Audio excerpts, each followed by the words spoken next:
All systems go. Clear for liftoff.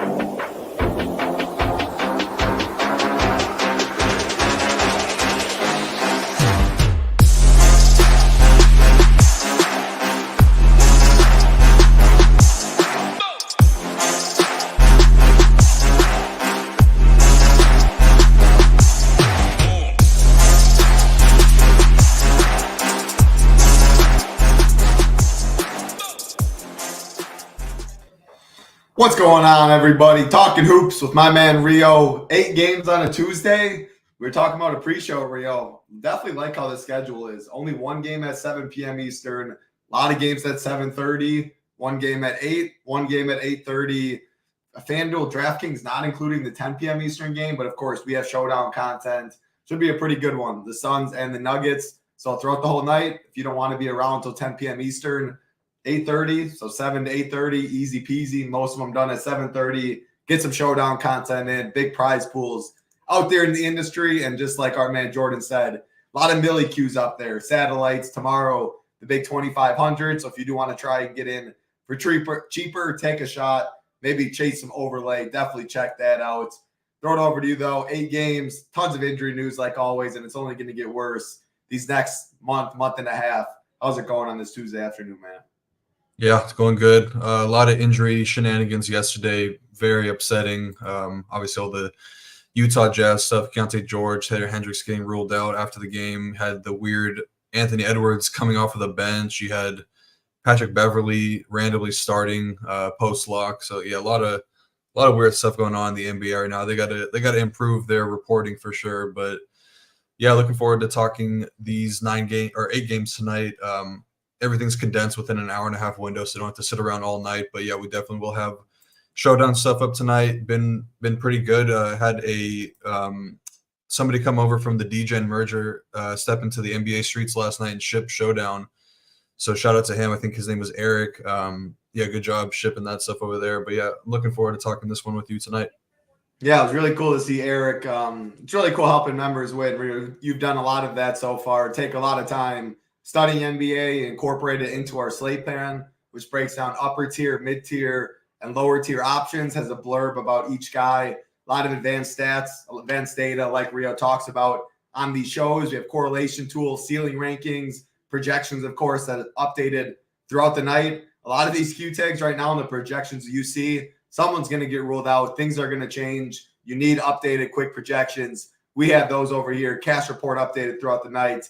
If you want to see who Rio's on, his favorite 5 plays, or who he's going to be playing in his main team, we don't advocate for that. We don't want you just coming over, plugging Rio's core, and then hope it hits. But it is, if you only got 5 minutes or you're debating 1v1, 2v2s, it's always nice to see him. Hamwich has been on fire on the FanDuel side. Nades is up there. A lot of content over here at SHIPIT Nation. Not just NBA either. Man, if you look at our price, you might think it's one sport. NBA, MMA, PGA, NHL, MLB will be here in about a month. NASCAR going on as well. No better time. Get in the nation. Get in the Discord if you do join. Any monthly, 6-month, or annual package gets you in the Discord. Weekly does not. You can check out our content, though, if you just want to give it a try for a week for our cheapest price. Before you do, though, make sure to use that code HOOP15. Gets you 15% off. $58 a month if you want to get everything included for all the sports. Like I said, that's as cheap as pretty much some niche sports out there nowadays per month. So want to give you the best content, the cheapest, play a little more action. No better option than ShipItNation.com. Ham's in here. We got our man Marley in here. Jake talking about your lettuce. I was noticing that too in that meeting. Real's got the flow going. Ben's in here. Philly Phantom, Paraby, Jordan, Stephanie, William, Jasmine, what's going on? Jake's in here. Gator Nation. Juice is in here. Eddie's in here as well. Hope everybody having a good Tuesday. Again, appreciate that like button as always. Appreciate that subscribe button. I got nothing else, Rio. Any broad slate overviews besides a bunch of injury news? We talked about condensed start times, which is nice. A lot of 7:30 games. We'll go game by game. Too many Q tags to list from the jump, unless there's some in particular like a Wemby or something that you're definitely looking at closely. But broad slate overview before we go game by game. Yeah, I mean, it's looking like a mid-tier type of build tonight. We did get some more value, obviously, upping up in the Philadelphia side of things with the Maxey news. We'll touch on that when we get to that game. But yeah, I think it's going to be a mid-tier type build. You obviously have Luka, 12-2. He's been crushing. I would love to get to him, but it might be kind of tough tonight with all the value looking like it's going to be at the point guard position. But yeah, I mean, writing up the slate plan, I skipped over a lot of the 9K range, went all the way down to 8K, and then a lot of these 7K plays, which look really good and kind of underprojected in my eyes. So I'm looking forward to kind of getting over the field on some of these plays in the 7K range tonight. I love it. Love to hear that. Again, ownership projections. I like Rio. Why in NBA? Because you look at the chalk and stuff, you get a lot of low-owned gems from Rio. Guys that are 1%, 2%. They don't always hit, but of course, NBA, I jam in a lot of chalk in tournaments. You got to have that 1 spot, 2 spots to differentiate, just like MMA and stuff. Nobody does it better than Rio finding these low-owned plays. So I'm excited to hear who those are. Don't think it'll be any in the first game. You can tell me if I'm wrong, though. But the game on an island to start off the slate, 7 p.m. Eastern, Orlando Magic, Charlotte Hornets. Looking at the total, 207.5, very low. Big spread in this one with the Magic, 8.5-point favorites. Magic side, no Fultz. Charlotte side, no Seth Curry, no Cody Martin. Nick Richards is questionable. They're obviously still without Mark Williams. So if Nick Richards is out, Grant Williams will start again. They will go small. First game of the night on an island at 7, though. Plenty of injury Q tags, important ones that can change the slate. A lot of 7:30 games, so we'll probably get a lot of that news before this game. But even if we do get all the injury news, I'm not sure. A low spread, pretty big, low total, pretty big spread is the spot I want to get to. Micic is the one that's popping with some ownership. 5K, point guard, shooting guard eligible. Outside of that, though, I don't know. Apollo or Franz, one-off low-owned pieces, but I'm not seeing much in this one. What about you? Yeah, I think you're just kind of getting some low-owned plays in this game just to be different, because I don't think this is a very good game to attack right off the bat. These are two teams that play very slow pace. The Magic getting pretty healthy right now. They obviously run a pretty deep rotation. None of these guys are seeing upper 30s minutes, which is definitely what you'd want in DFS. Did have Markelle Fultz get rolled out, but I mean, that's not really enough to bring much into play. Might be adding a little bit more ball handling for Paolo Banchero. Maybe the minutes floor is a little bit safer for Jalen Suggs and Cole Anthony. I think the only guys that I'm really considering in this one on the Orlando side of things, the guys that are going to be scoring around the rim a ton, because this Hornets team, they've been improving a lot defensively, but they're still a pretty weak rim defense. So I'm looking to guys like Paolo Banchero. He's pretty expensive, though, kind of priced up to his ceiling price right now with a fully healthy team at 8.6K. But yeah, good spot for him against a team that ranks bottom 4 in DVP versus power forwards. I think Franz Wagner is fine to keep into play as well. He leads the team in rim scoring this season, but he hasn't really shown much upside in quite a few games. I think if we knew that Wendell Carter was going to get 30-plus minutes, he would definitely be in play. But they sometimes run a 3-headed monster at center position. You know, they're going to have Goga out there sometimes. They'll put Mo Wagner out there. He could definitely take away minutes if he's hot. So he's definitely not a smash play by any means, but he's looking at really low ownership, so I think that he's okay.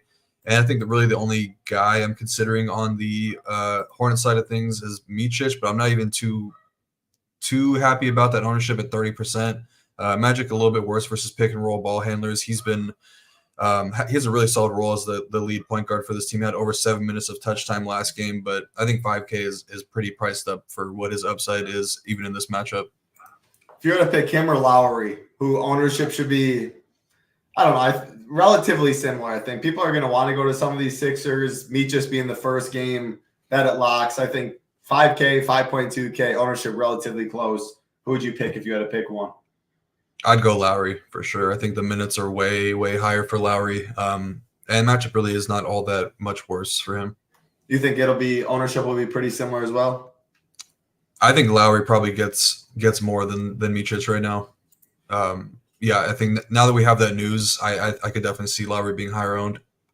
What about definitely a no for me, but Richie Smalls, always appreciate you in here. Hope you're doing well. No Bertans for you as well. 8 games. Bertans tonight. Yeah, 8 games. This is the first one that locks on an island. Plenty of Q tags that news should open up. Don't think we really need to go there as well. So that's the first game. Yeah, you liked Paulo. Contrarian spent at 8-6. Still, man, it's tough for me. No GPPs for me. I'm saving it for tomorrow, looking to get back on track there. But if I was, it still would probably be a pretty tough click at 8-6 relative to the slate. He does fit a mid-tier build, though. and they'll be very low owned, so you can eat chalk around it if you do want to go the Paulo side. Pretty Before much we move to the next game, sorry, I didn't mean to cut you off real quick. Good. I just want to toss in one name that is, I think it's kind of like a dart throw candidate to start tonight, but obviously we know that Orlando is one of the bigger teams. Height-wise, they have Paulo, he's tall. They have Wendell. They have all those backup centers.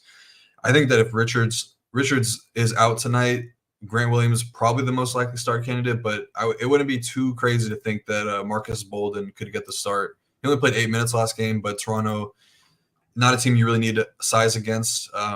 So I think that's a possible start candidate at min price if Richards is out, but I'm not sure if Steve Clifford is smart enough to do that.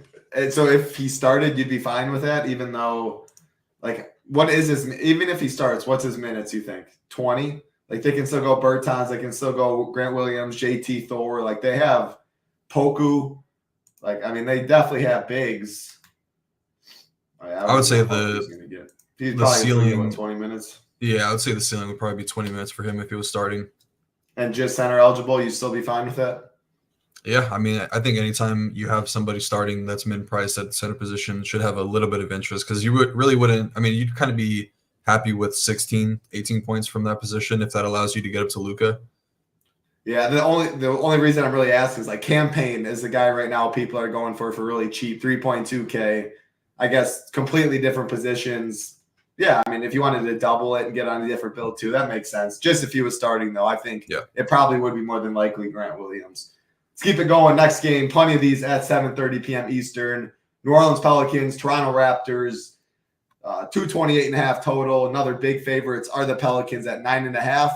Injuries in this one, nothing on the Pelican side. They are healthy. The same cannot be said about Toronto, though. Scotty Barnes, Jakob Poeltl, Bruce Brown, all out. Man, obviously they already had one game without Scotty. These guys like Quickly, RJ Barrett, massive bumps in terms of usage. The pricing has come up a bit on these guys, though. 7.7, 8K. I still think they're fine. Don't love them, but I think ownership, I don't know, somewhere between in the teens, the mid-teens probably. Kelly Olynyk, I think it's the biggest bump in terms of, I mean, ownership-wise, best play in this game probably. Without Jakob Poeltl, Olynyk should start for him. 6.3K, power forwards eligibility, which is definitely nice. He gets the most ownership, I think. Talking about some other value, I'll throw out the last one. My man Jordan Wara, 3.4K. You know he's going to chuck. Another guy, I guess, down there, the campaigns at Bolden starts. There's enough cheap pieces where Luka's going to get some ownership. Luka, one of these 3K punts or 4K punts, two of them that mix in the 5 to 6K range. Would not be surprised to see a lot of people on that build, but yeah, definitely an appealing game. I didn't even talk Pelican side, but one of CJ, Zion, Ingram, I think are all fine as contrarian spends too. I would make a rule max one. Break down this one.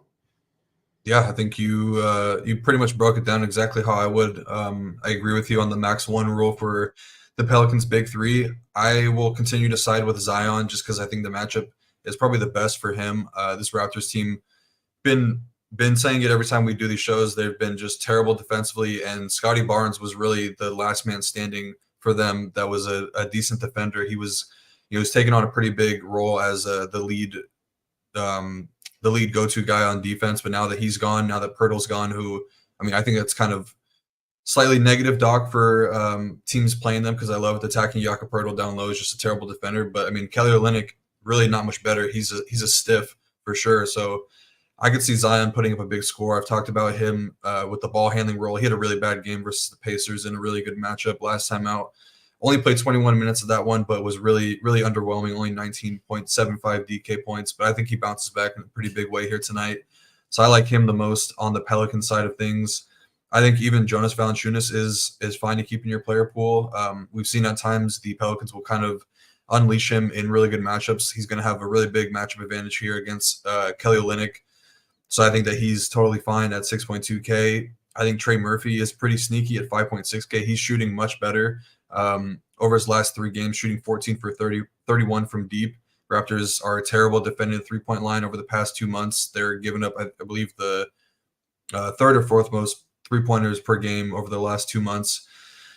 So I like Trey Murphy. I think I side with him over Herb Jones. I mean, it's not really a big ownership discount. They're both going to be pretty low owned. And then I think that Larry Nance is even fine to consider if they do decide to go small. This Raptors team has been playing much faster, and they don't really have a true center tonight. I'm not sure how much Jonte Porter is going to play tonight. They could just run a small ball lineup, which they did a lot last game. So I think that Larry Nance is fine to keep in your player pool. I would definitely max one him and Jonas Valanciunas. And then on the Raptors side of things, I think I'm going to be off of Emmanuel Quickly and RJ Barrett at these price tags. Matchups are not great for them. One of these guys is going to see Herb Jones on defense, so one of them is probably going to have a bad game, regardless of all the usage. Quickly's priced up to 8K. So yeah, I think I'm going to be off these guys and look to the value a little bit more. Kelly Olynyk is an awesome play tonight at 6.3K. We know that he can stuff the stat sheet. He's got close to triple-double upside when things are going right for him. So I definitely like him with the power forward eligibility. And then these value plays are a little bit tougher for me to get to. I think it's kind of hard to overlook Ochai Agbaji. I know that people are going to say that I'm a homer because I chose the only two Jazz guys or ex-Jazz guys for this Raptors team. But, I mean, he played 33 minutes last game, took 20 shots, only shot 1 for 7 from deep. So kind of left a lot of meat on the bone, and he's only 4.8K. I think he's going to have a pretty big defensive responsibility tonight. Guarding one of Brandon Ingram or CJ McCollum. But, yeah, kind of hard to overlook those minutes that he got. And then not too sure what they're going to do with these backup center minutes because it could be Boucher, but he's been out of the rotation. They did give Jonte Porter some minutes last game, like I mentioned. They could go Jordan Nwora out there, and he would be good at 3.4K. But, yeah, these guys don't really look too exciting. I don't think I'm going to get to many of these guys tonight. Yeah, no, the front court on both sides, outside of Kelly Olynyk, I like Kelly Olynyk, I like Zion, but like the Jonte Porters, the Larry Nances, the Joe Vals, feels so Bouchers. It's just so clogged and a lot of unknowns, especially on the Toronto side. So I like Wara's value. What about Gary Trent? If you have no interest in Quickly, he's going to be pretty low owned, point guard, shooting guard. Obviously, he's got to make some shots. But if Herb's getting the RJ treatment, Quickly's getting double, their eyes are on him. I mean, there's got to be some open threes for him, hey? Yeah, I don't mind that at all. I think the price tag's pretty good. You probably could use him as a pivot to some of these guys like Lowry or Micic, because in that same range. But yeah, I mean, the Pelicans, they've been a little bit more vulnerable to 3-point shooters as of late. But yeah, all around been pretty solid. So I don't know if he's taking a ton of shots. I guess I'd be okay with it. I think that Lowry probably has a higher ceiling, though. I think that Trent's better than Micic, but I think that Lowry's probably better than Trent. Okay, but I do think Trent comes at an ownership discount from Micic, so I like that. I think probably Herb goes Quickly if they go, and then Ingram goes RJ, if I had to guess. Is that how you think so too? Zion, Baji, Joe Val, Kelly, CJ, Trent. Yeah, I think that makes sense. Yeah. All right. Yeah, I'd still max one of those Pelican studs. Really the only interest on them for me as contrarian options. I like Zion too. Zion's usually my preferred. Just feels like when he gets to the paint, when he's on one, he can put up a big score, 8.1K, whereas BI and them more scoring dependent. However, they show massive games too. So I side Zion if I had to. Kelly Olynyk, definitely my favorite play. I still probably like Barrett Quickly a little more than you would be max one, and then Wara, Gary Trent is how I see it for a little cheaper in the mid-tier. Appreciate that, Jordan. Hey, yeah, I do. I've noticed a lot of those new SHIPIT logos, the blue, the black, the white, very clean. Love it. Seeing the Discord out there, people changing their pictures on DraftKings, on FanDuel. You want a little extra mojo, you're in a close battle for first place. Hey, the SHIPIT logo will help you push you to the top. You can find that in the Discord. Probably find it on Google Images out there as well. But hope everybody out there doing well. We're going to keep it rolling. 8 games to talk about, 6 games left. Boston Celtics, Cleveland Cavaliers, 15.5 total. Big favorites again. A lot of story of this slate. A lot of big favorites. We have Boston, 8.5 points. Injuries on both sides. Porzingis, Jaylen Brown questionable. Obviously very big for Boston. Cleveland, we already got D-Mitch out, Struss out. LeVert questionable, Okoro questionable. Definitely huge news in this game on both sides. I guess I'll throw it to you if you have any leans. But man, some of these Cleveland guys, definitely more than Boston. If Brown and Porzingis are in, no one's really going to get played. Like maybe Porzingis or Tatum as contrarian spends. They're going to be low owned though. If they're out, Tatum becomes popular. The Drews, the Whites of the world. Cleveland though, even if LeVert, Okoro are in, Sam Merrill, because I think he'll get the spot start for Strus.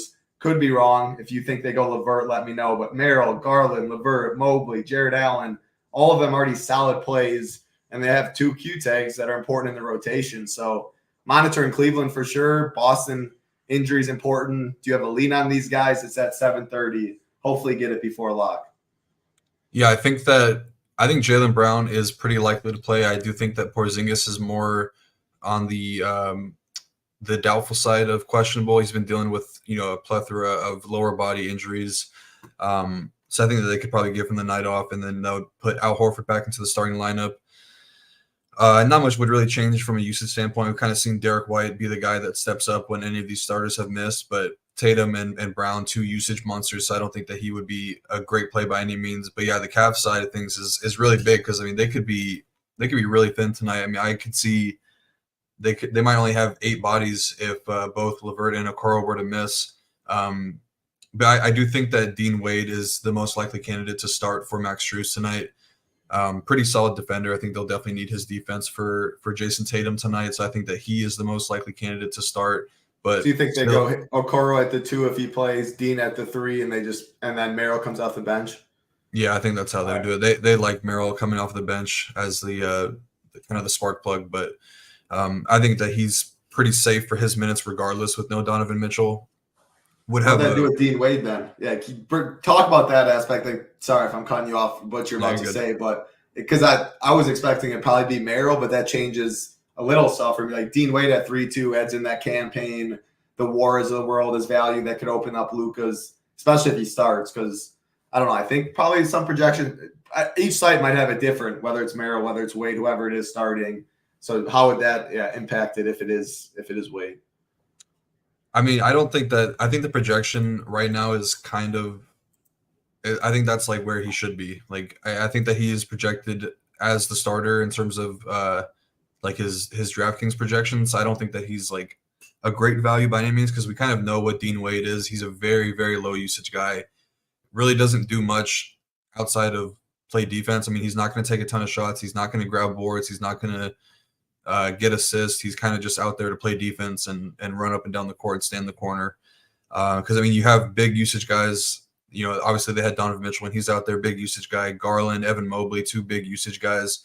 So I don't think that Dean Wade is a great value play, even if he's starting. I actually think that I would much rather just find $100 to get to George Niang, as much as I dislike him as a player. I mean, I know he's going to be out there and shooting the ball. Hasn't shot the ball all that well lately, but he's got a little bit of a ceiling to him. Whereas Dean Wade, I think that his ceiling is probably capped at like 17 points. I think Niang is more likely to get into the 20s if things are going right for him.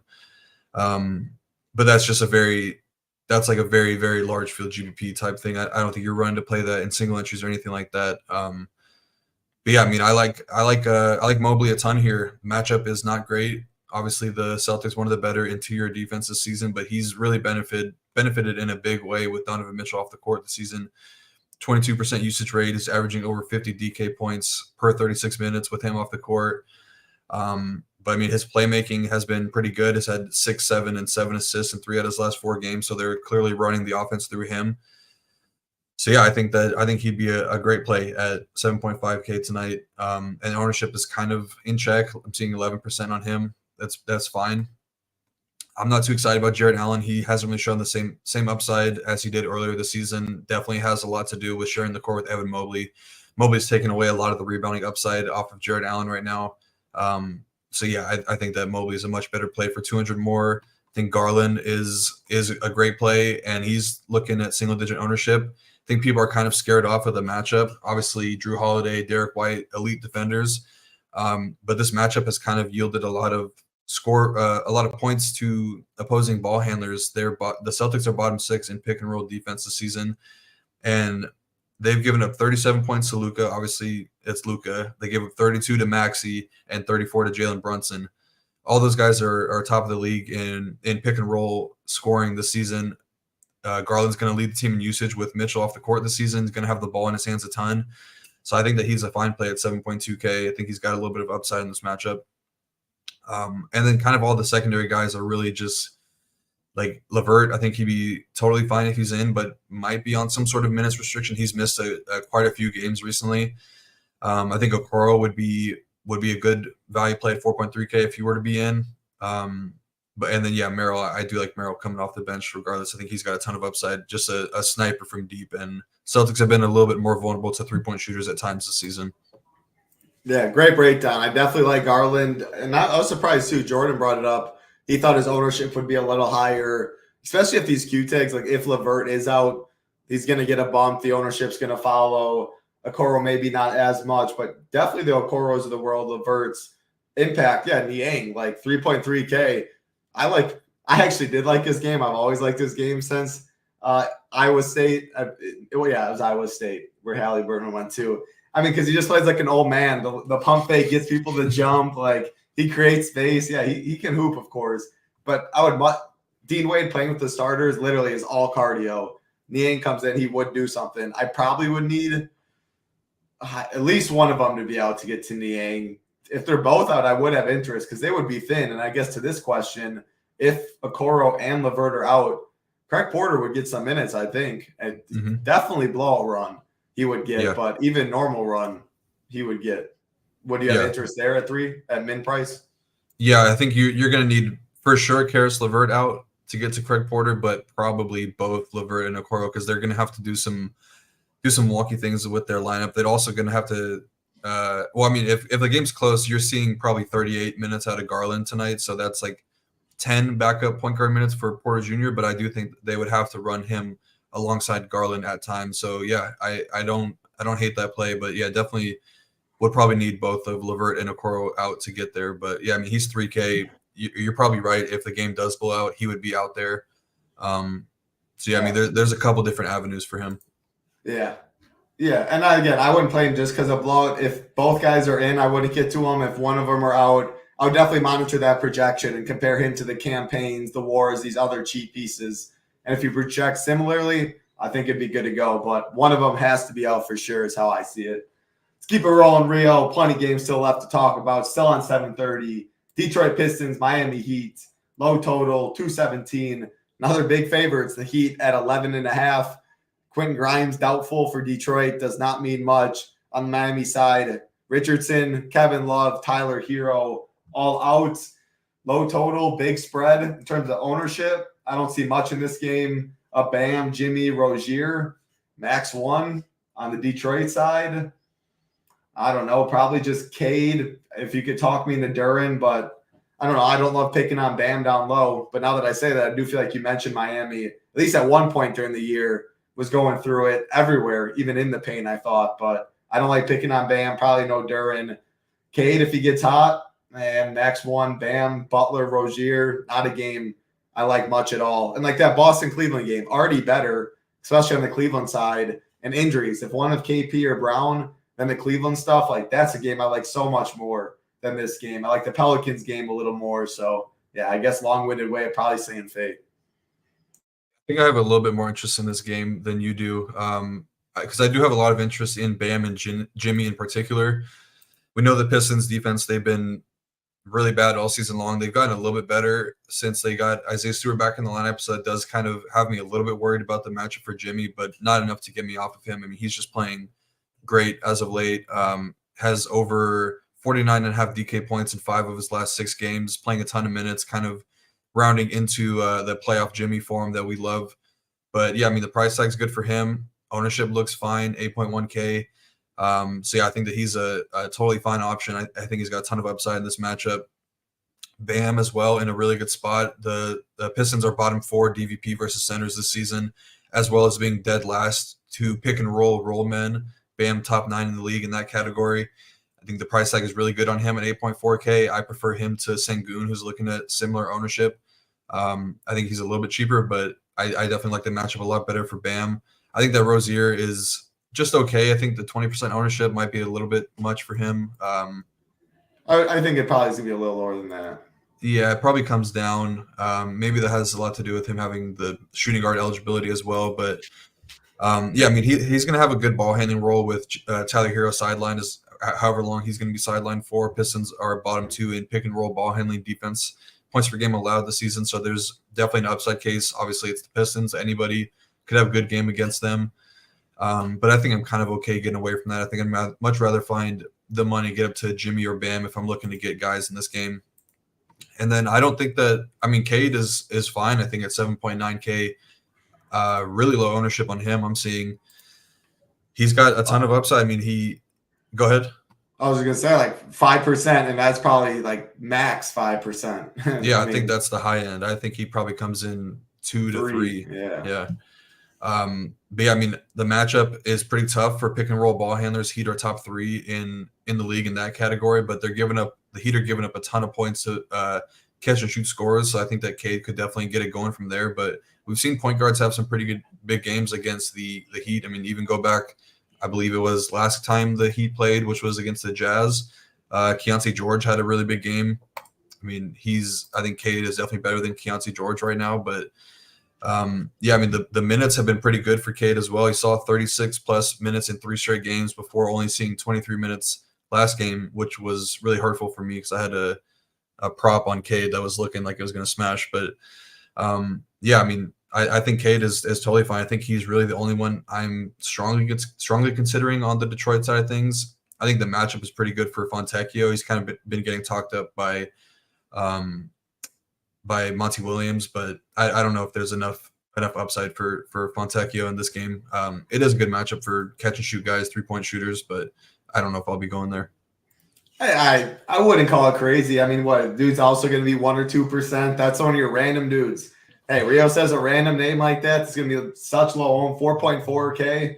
He gets you 25. You're definitely happy. Makes a couple shots. I don't mind that at all. Small forward, power forward, not the best position. I just got to be careful because all these guys I'm mentioning are ex-Jazz. I wasn't going to say it, Rio. You said it for the people, so there might be a little bias. But you did say Cade's better than Keontae George. At least you said that for so you're not all the way homer yet. What about so just Cade. I don't mind the Fontecchio call. I actually like it at that ownership. Is there any worry? I know we talk a lot about blowouts and stuff.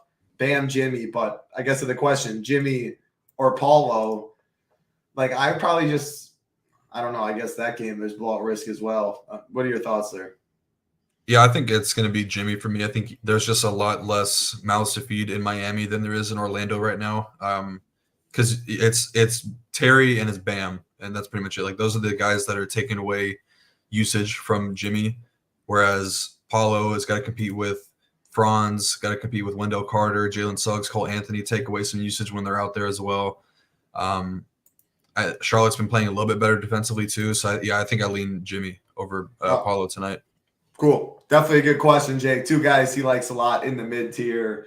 About halfway through the show, about 200 watching. Again, appreciate everyone hanging out. Hope you guys having a great Tuesday. Big contest, of course, tonight. Big contest tomorrow. We got Millie Maker satellites out there. NBA still going. Month and a half left. If you're buckled in watching, playing NBA right now, you guys know the grind.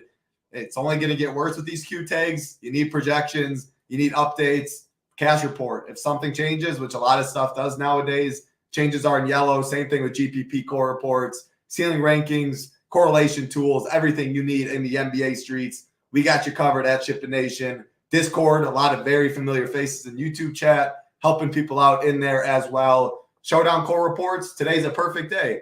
10 p.m. Eastern, hour and a half. It's on 9 games, only 8 on the main slates. It's on an island at 10. Pretty good prize pools. Rio has you covered in a slate plan, rankings, and a breakdown how he's going to attack that. And shout out Eric, new member from the merger with the Gen, just hopped in the NBA streets. You can really tell, knowledgeable how he was thinking about his teams, game theory, etc. A lot of success in those showdown streets. So, hey, it's not even just that. PGA going down, MMA, NASCAR, NHL. Head over ShipItNation.com. Use that promo code HOOP15 for 15% off. $58 a month, all the sports with the Hoop using Hoop 15 gets you in the Discord. You just can't beat that value over here. Let's keep it rolling, Rio. Again, appreciate that like button as well. Subscribe button helps us out a ton, bringing you shows every single day. the game of the night in terms of DFS with a lot of injury news. Philadelphia 76ers, Brooklyn Nets, 212.5 total. 1 point favorites is the Philadelphia 76ers. Start with Brooklyn injury report. No Cam Thomas, no Ben Simmons, no Day'Ron Sharpe. Lonnie Walker's questionable.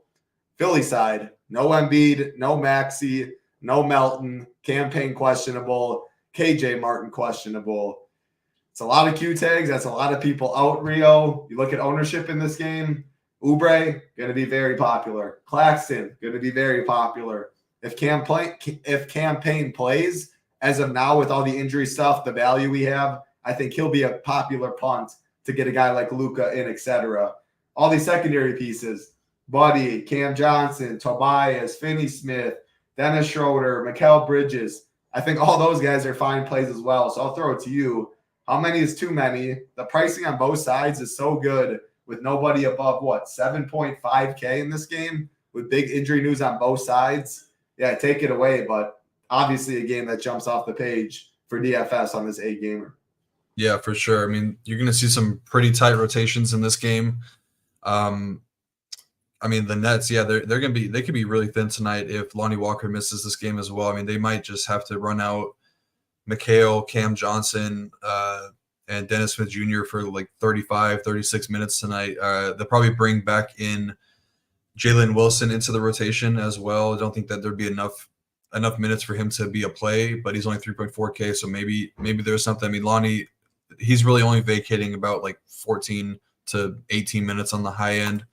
So not too much changes, but yeah, like you said, no Cam Thomas, no Ben Simmons. So you'll see Cam Johnson and Dennis Schroeder see a good amount of minutes. Obviously, Mikal Bridges is going to see his minutes. No Day'Ron Sharpe means Claxton plays probably 34, 36 minutes in this one. I think that he's an awesome play.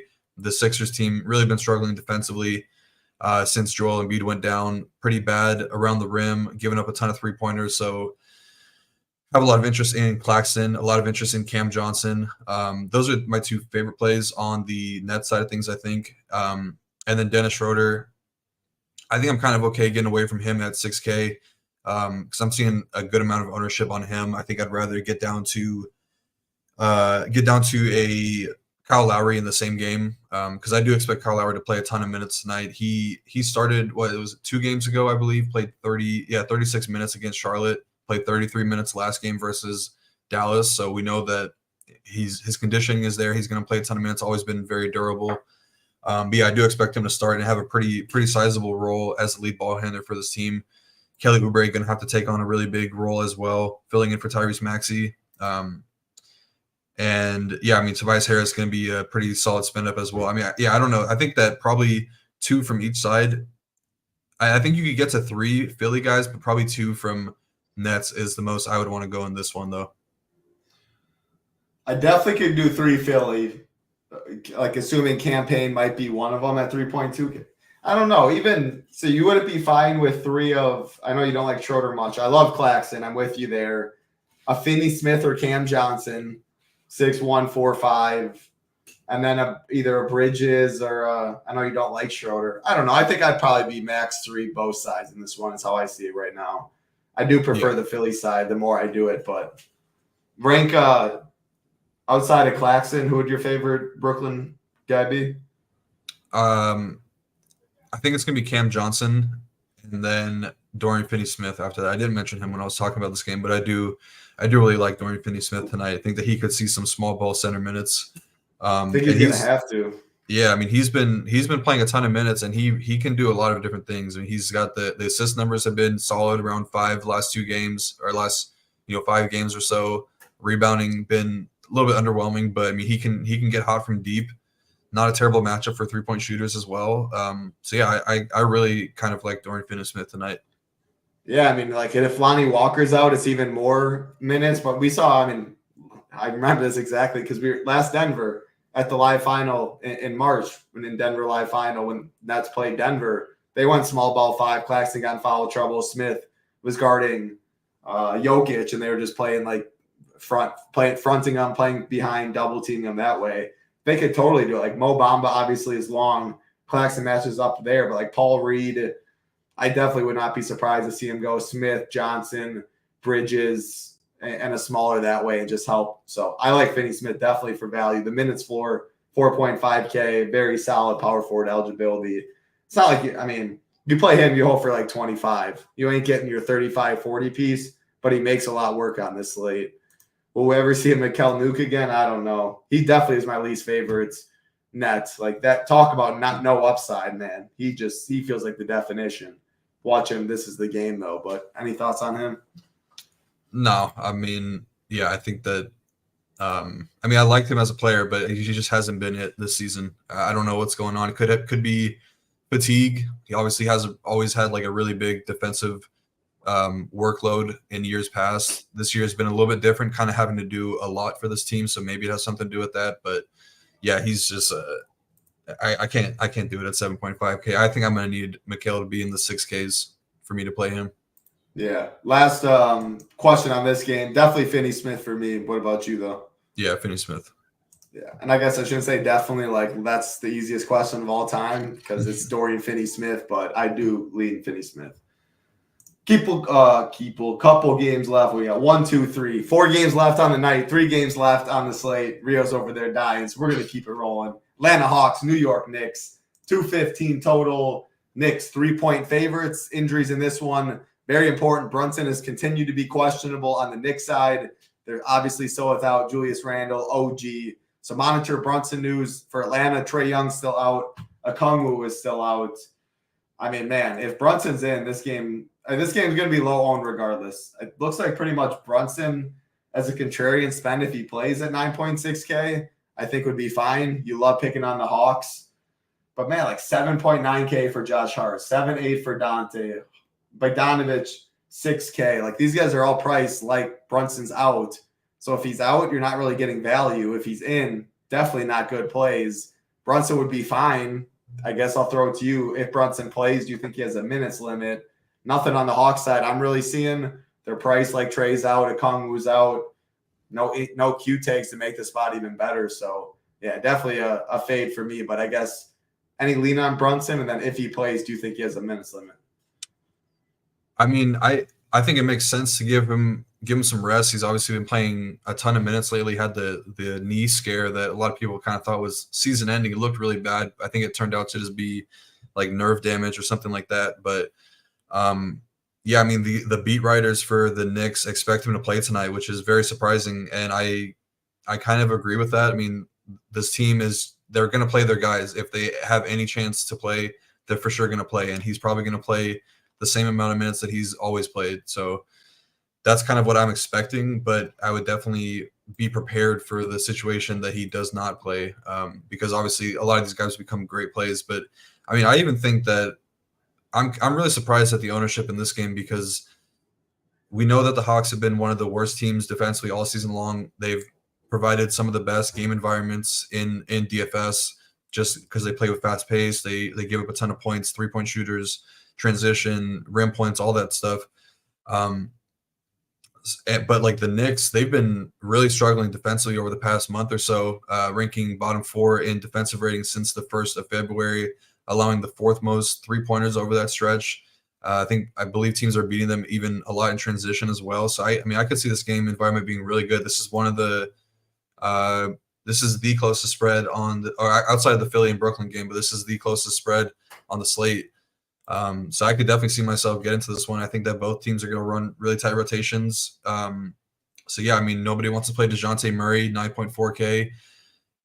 All he's done is crush with Trae off the court this season. He's averaging just about 50 DK points per game in the 9 games without Trae this season. I already mentioned about how the Knicks are struggling defensively right now. You're getting him at sub 5%. I'm seeing 2-3%. He's got triple-double upside. I'll definitely play a lot of DeJounte Murray. His ball handling role has been elite. He's only behind Luka Doncic in terms of touch time over the last 4 games. That's how long Trae Young's been out. I'll definitely play a lot of DeJounte tonight. I think that he's probably the only one I'm considering. Just Jalen Johnson seems to be hitting a wall right now. He's just really come crashing down to earth in terms of his scoring. Only 14 and 7 real points in his last 2 games. DK scoring only 19.25, 23.75. So I don't think I'll go there. I think you could get to Bogdanovich with the point guard, shooting guard eligible. If he's the same price as Terry Rozier. So there's your pivot. The matchup's good for 3-point shooters. Hasn't really done it since Trae Young's been out. Has a couple 40-pointers mixed in there. 34 against Utah, which is a really good matchup for shooters. So I wouldn't mind going there. I think Sadiq Bey is fine at 5.5K, but I don't love it. He's probably got a little bit more upside than some of the others in that range. I guess he's flashed 30-point upside, but I think that's probably about it for him. And then kind of still waiting for the big DeAndre Hunter game. It was on him a lot last week and the last 2 weeks. He's been playing pretty well coming off the bench, but still kind of capped around 29 to 28 minutes. So I think that he's just okay to keep in there. But yeah, I mean, I'll play Josh Hart again. I mean, it's hard to overlook what he did last game. Put up a 19 rebound triple-double game last time out. He's going to play every single minute that he can. Played 45 last game, played 47 the game before that. I mean, yeah, I think you have to have consideration for Josh Hart even at 8K. And I think that people will definitely get off of him for the price tag alone. And then DiVincenzo, I think, is fine as well at 7.8K. Would definitely prefer Brunson to be out to get to him, but he's taken a ton of 3-pointers in his last 6 games or last 8 games, taking double-digit 3-pointers in 6 of those ones. So I think he's got huge upside if Brunson were to miss. And then obviously Miles McBride would come into play if Brunson is out as well. Even at 5.5K, I'd totally be fine there. You think that's where, like, if Brunson's out and we get that news before lock, like Hart, Dante in the mid-tier becomes the chalk? Do you think that eats these Philly Nets guys and the Lucas, or do you still think? I mean, because like they're still up there in price. I mean, they're not in the 6Ks like where they're for sure going to be 40-50%. Do you think that's where the Bills would go? Because I mean, man, I don't know. They're up there. 7.9K for Josh freaking Hart, 7.8K for Dante. It's making me think if Brunson's in, I would much prefer Hart because I think Brunson being in does less for Hart. They still need him to rebound. He'll still stand in the corner. The usage isn't affected as much. Where Dante has to take over, obviously, a way bigger ball handling role.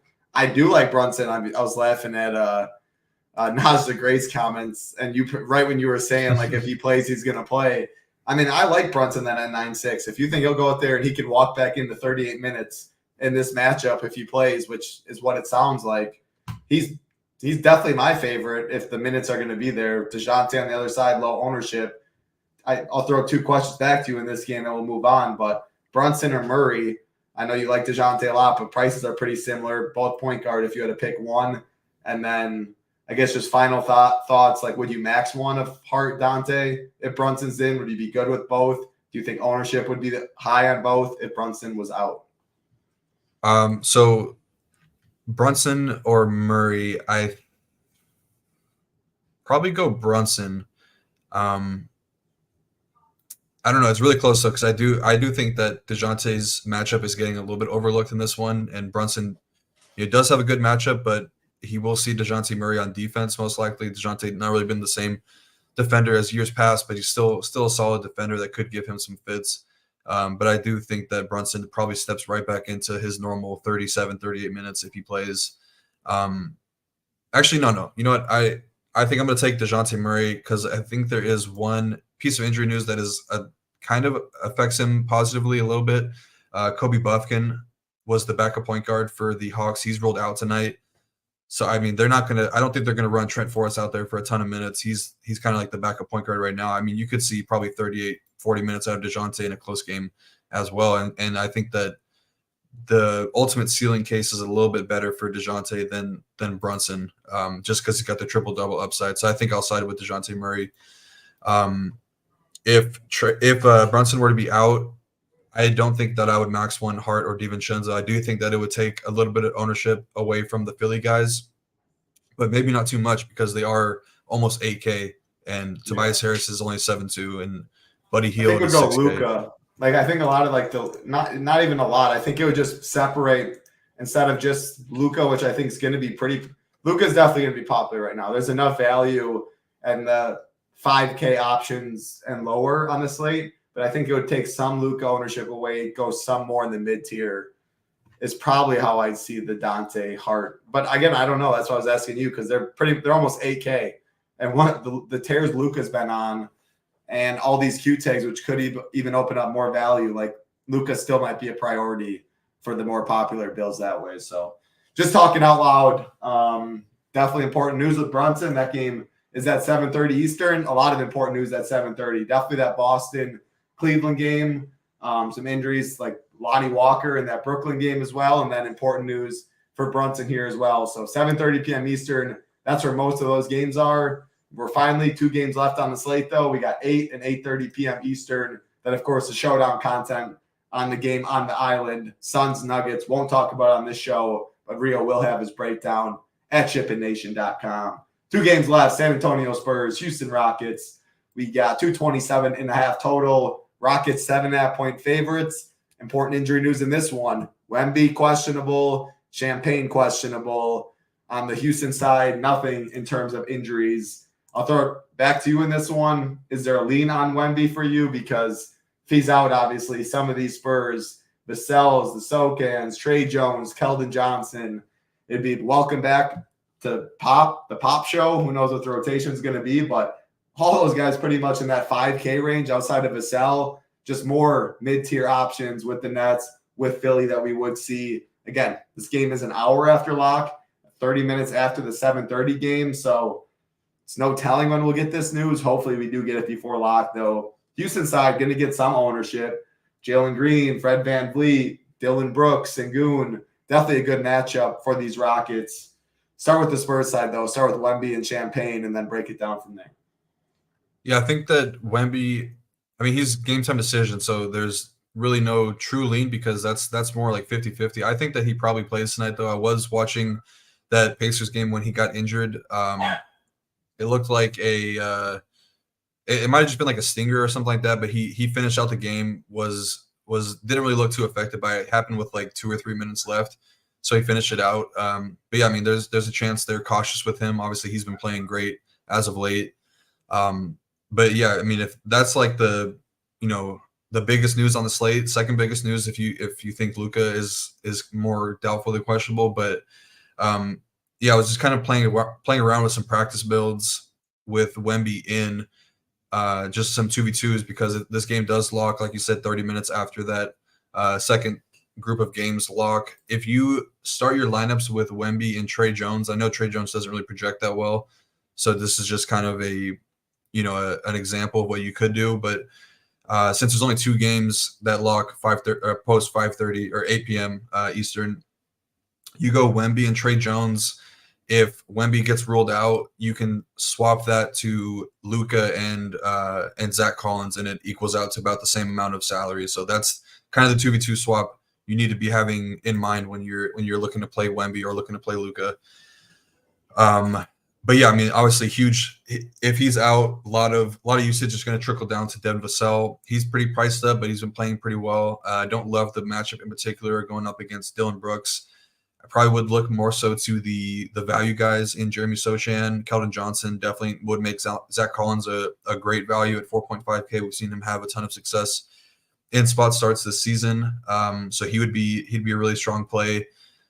I don't have a strong lean on Champagne either, but I mean, it doesn't really change much. You would probably just see Malachi Branham start again here. I mean, he would be an option at 4.3K. Had a really good game last time out, but kind of, I don't know, he ran pretty hot with the assists. I don't think he's really not the lead ball handler for this team, so I wouldn't expect 6 assists from him again.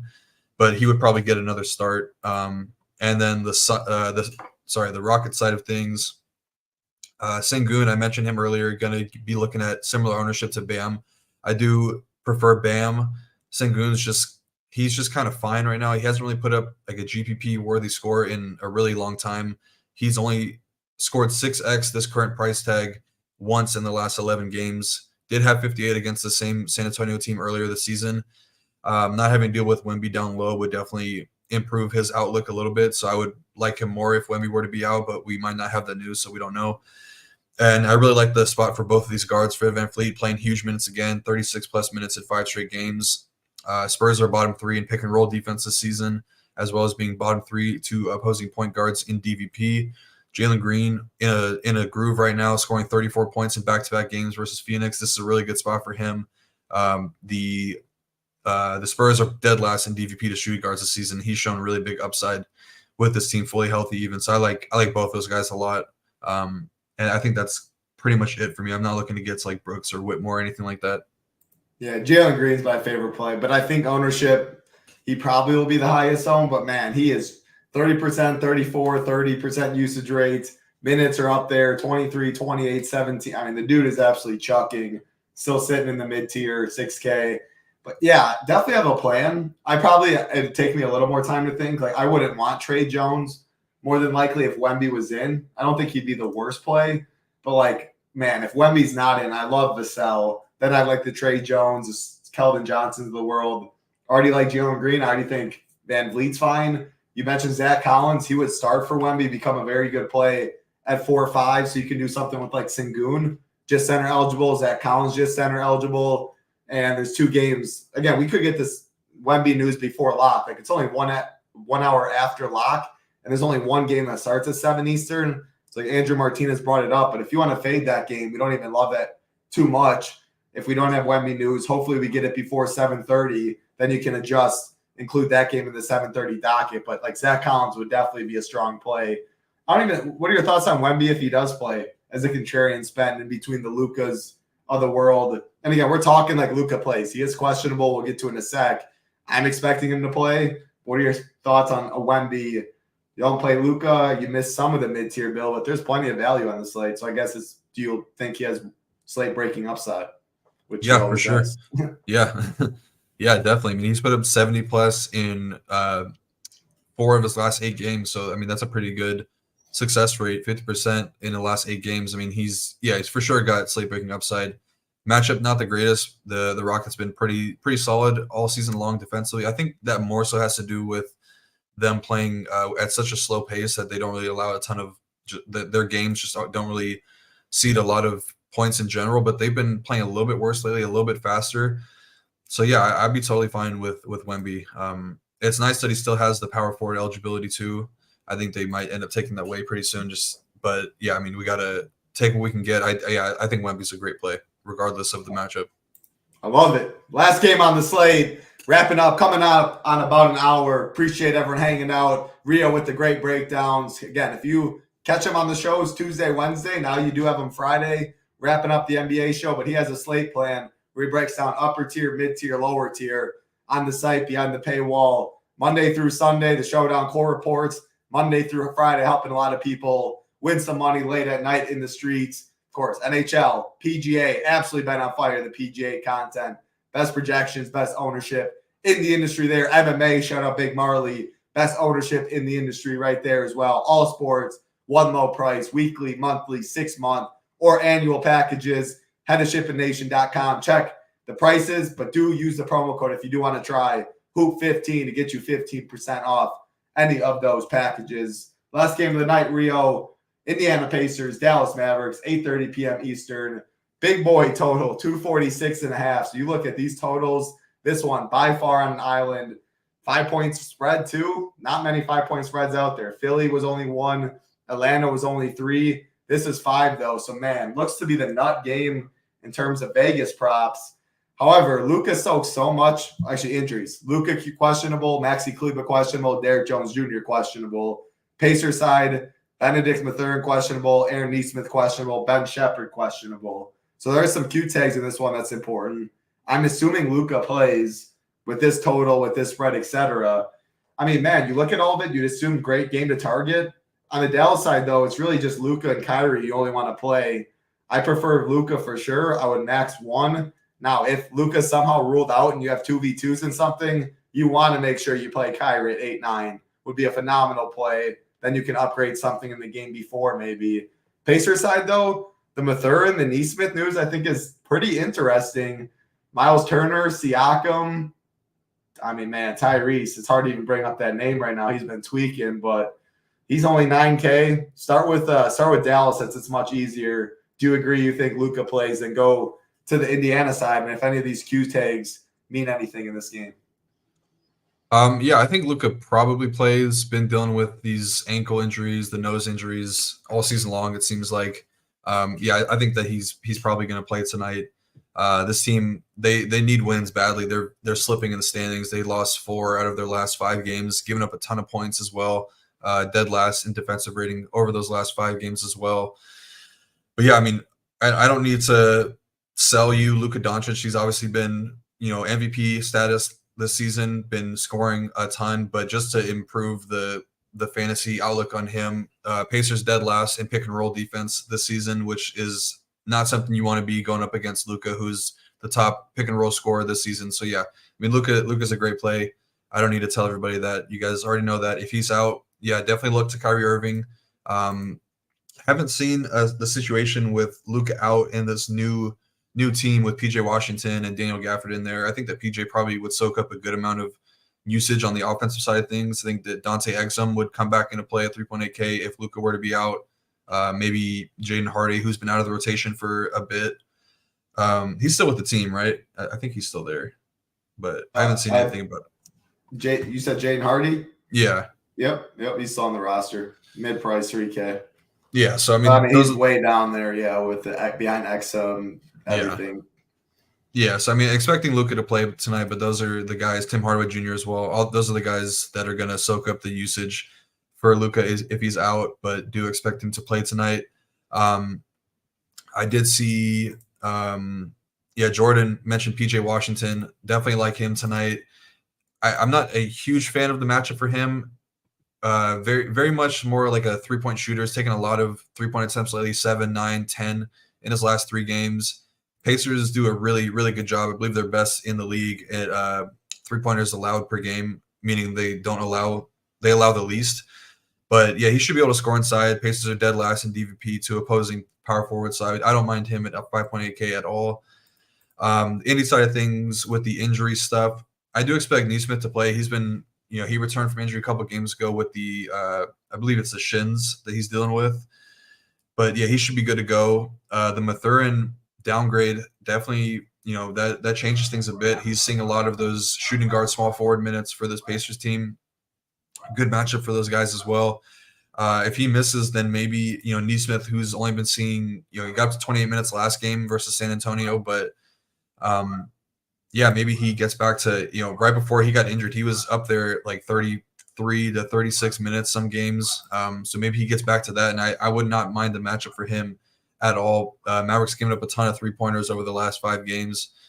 And then, Halliburton, tough to sell him right now too, because just not shooting the ball well.